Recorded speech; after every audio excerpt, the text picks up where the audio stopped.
సినిమాలో మీది కొత్త గెటప్ ఇన్ ద సెన్స్ ఎలా ఫాదర్ క్యారెక్టర్ ఇప్పుడు చేయలేదు, నేను మిస్ చేశాను. ఇప్పుడు విలేజ్ మంచి పాటలు బాగున్నాయి, డైలాగ్స్ బాగున్నాయి, ఫన్ బాగుంటుంది.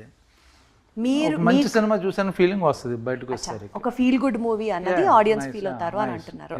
సరే, ఇప్పుడు ఇండస్ట్రీలో యాక్టర్స్ వేరే ఫీల్డ్స్ నుంచి వేరే లాంగ్వేజెస్ నుంచి ఇంపోర్ట్ చేసుకొని ఇక్కడికి తీసుకురావడం, ఇక్కడ వాళ్ళకి ఆపర్చునిటీ చాలా తగ్గుతుంది అంటూ కొంతమంది మాట్లాడడం, దీన్ని ఒక ప్రాబ్లంగా చూస్తే మీరు ఎలా ఫీల్ అవుతారు? ఒక రకంగా చూస్తే టాలెంట్కి there is no language difference, ఎక్కడి నుంచైనా ఎవరైనా సరే వాళ్ళు చేస్తారు.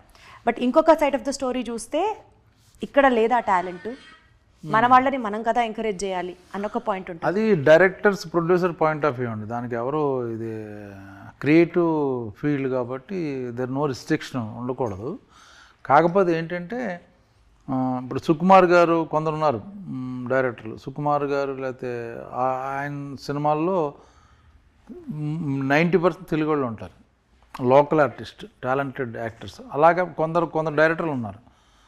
ఈవెన్ రాజమౌళి గారు కూడా ఇప్పుడు మర్యాద రామన్ సినిమా చేశారు, అందులో ఎవరు వేరే వాళ్ళు ఎవరు లేదు, అంతా లోకల్ వాళ్ళు ఉన్నారు ఆయన చేసిన సినిమాలు కూడా.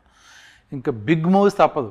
ఇప్పుడు బిగ్ మూవీస్లో కూడా ఈవెన్ చూస్తే ఇప్పుడు బాహుబలిలో ఓన్లీ సత్యరాజ్ గారు తప్పించి నాజర్ 2 క్యారెక్టర్లు మిగతా అంతా మనవాళ్ళే, పక్కన ఇంపార్టెంట్ తెలుగు వాళ్ళే. సో వాళ్ళు పర్టికులర్గా మనవాళ్ళలో ఉండాలి, భాష రావాలని పెట్టుకుంటుంటారు.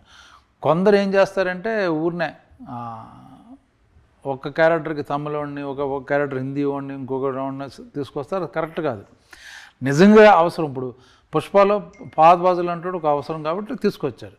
ఇప్పుడు ఫహద్ ఫాజిల్ అంటాడు తెలుగులో లేరు అంటే దెర్ ఇస్ నో, అది వేరే విషయం, అలా మాట్లాడకూడదు. బట్ 90% తెలుగు వాళ్ళు ఉన్నారు. సో నేను ఎప్పుడు లోకల్ ఆర్టిస్ట్కి ఇవ్వడం అనేది ఇప్పుడు కరెక్ట్. ఈవెన్ ప్రశాంత్ నీల్ గారు కేజీఎఫ్ చేస్తే అంతా కన్నడ వాళ్ళు ఉన్నారు, బయట వాళ్ళు ఎవరు లేరు. So local audience, I mean లోకల్గా స్టార్స్కి మీరు సపోర్ట్ చేయాలి అన్నదే ఈవెన్ మీ వాయిస్.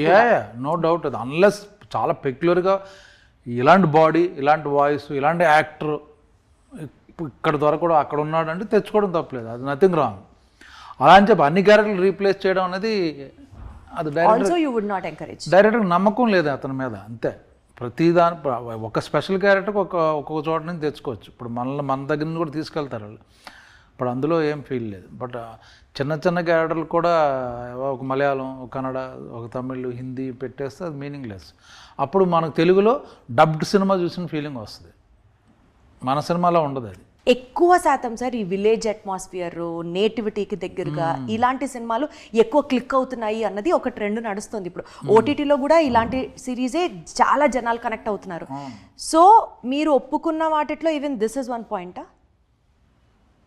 అలా చూడండి, ఇది ఆడుతుంది లేకపోతే అది కాదు, ఆ టైంకి మనకు ఇది బాగుంది, స్క్రిప్ట్ కొత్తగా ఉంది కదా అని చూస్తాం అంతే. దాని తర్వాత రిజల్ట్ ఏంటని మనకు తెలియదు కదా. అసలు మీరు ఎప్పుడు రిజల్ట్ గురించి ఆలోచించారు? అది ఎప్పుడో 1 year తర్వాత రిజల్ట్. అది మనకి ఇప్పుడు ఎందుకు, ఇప్పుడు ఒక మంచి ప్రయత్నం చేద్దాం, నచ్చితే చూస్తారు, నచ్చపోయినా మన వర్క్ ఫెయిల్ అవుతుంది ఎప్పుడు. Good work never, good movie, good work never fails.